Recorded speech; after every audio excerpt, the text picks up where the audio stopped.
মনে রাখবেন, আপনারা এই ভালো কাজগুলো করেন, এদেশের মানুষ আপনাদেরকে সাহায্য করবে, সহযোগিতা করবে।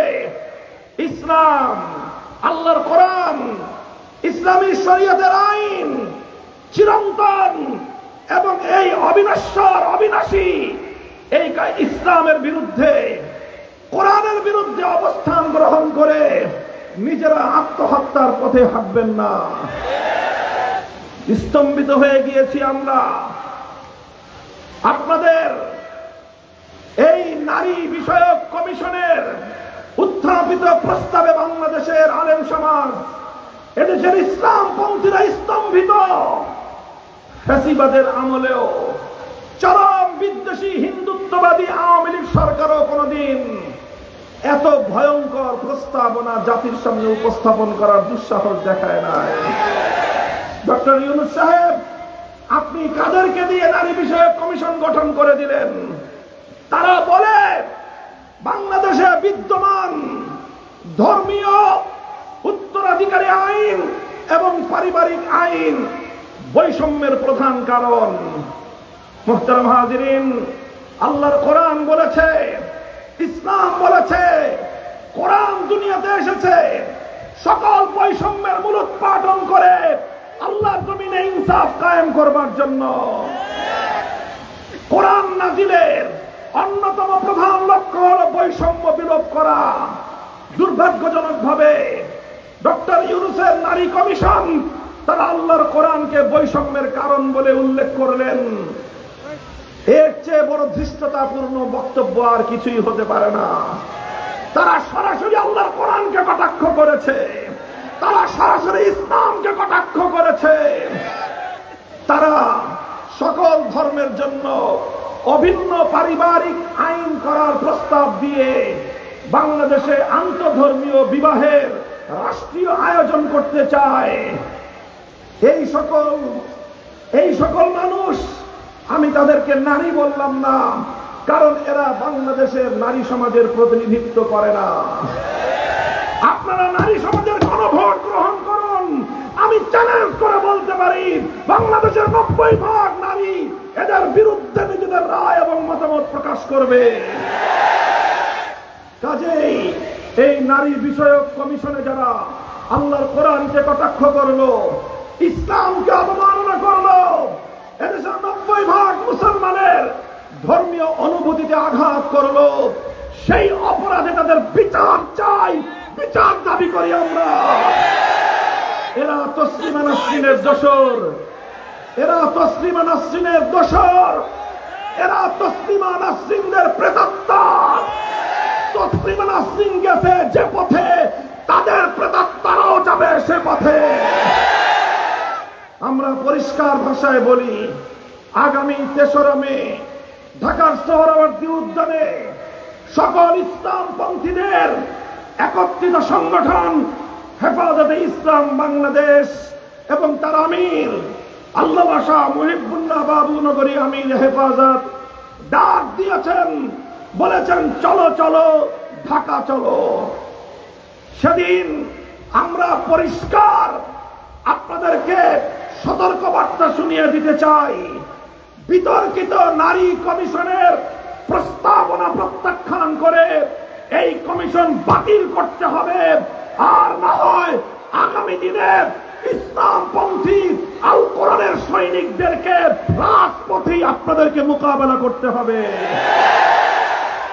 সংগ্রামী সাথী ও বন্ধুগণ, এরপরে আমাদের উদাত্ত আহ্বান, আমি আবারও আমাদের অন্তর্বর্তীকালীন সরকারের প্রধান উপদেষ্টা ডক্টর ইউনূস সাহেবকে আহ্বান জানাই, গাজায় মুসলমানদের উপর পরিচালিত জায়নবাদী ইসরায়েলের ভয়াবহ বর্বরতা, সর্বশেষ ভারতের কাশ্মীরের মুসলমানদের উপর হিন্দুত্ববাদী মোদীর নৃশংসতা এবং গত 5ই এপ্রিল ভারতের জাতীয় সংসদে পাশকৃত বিতর্কিত ওয়াকফ আইন সংশোধনী বিল 2025-এর মাধ্যমে গোটা ভারত জুড়ে আল্লাহর নামে ওয়াকফকৃত মুসলমানদের ধর্মীয় সম্পত্তি লুণ্ঠন করবার যে পায়তারা চালানো হচ্ছে, সেই পায়তারা রোধে বাংলাদেশের জনগণের পক্ষ থেকে বাংলাদেশ সরকারের প্রধান উপদেষ্টাকে আন্তর্জাতিক পর্যায়ে বিশ্ব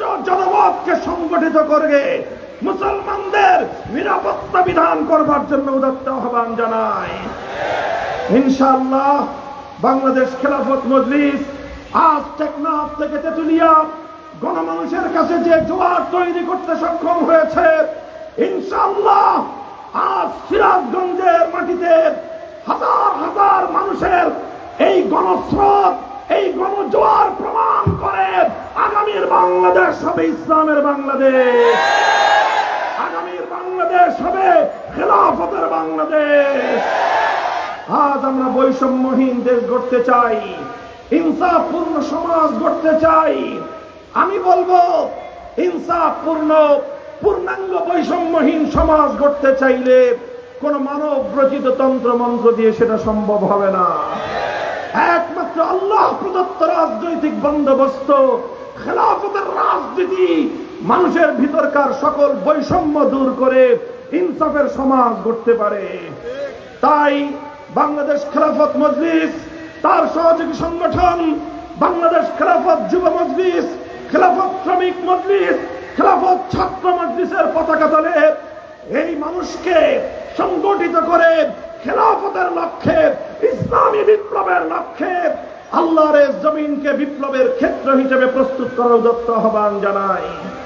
আপনারা যে যেখানে আছেন দলমত নির্বিশেষে খেলাফতের পতাকা তলে শরীক হয়ে বাংলাদেশ খেলাফত মজলিসের অগ্রযাত্রা অব্যাহত রাখবার জন্য কাজ করবেন তো ইনশাআল্লাহ?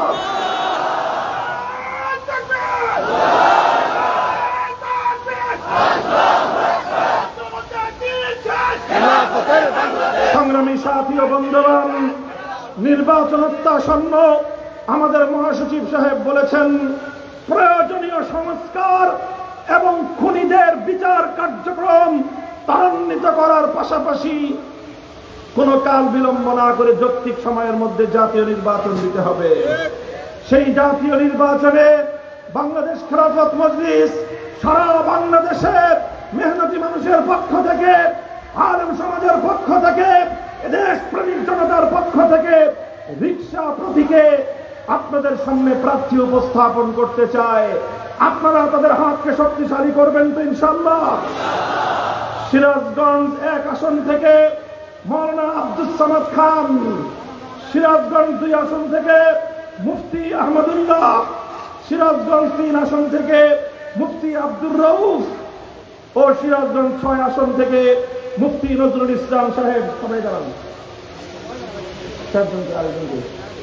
এই আমি আপনাদের সামনে আমাদের সংগঠনের পক্ষ থেকে, বাংলাদেশ খেলাফত মজলিসের পক্ষ থেকে প্রার্থী হিসেবে আমি আপনাদের সামনে তাদেরকে উপস্থাপন করে গেলাম।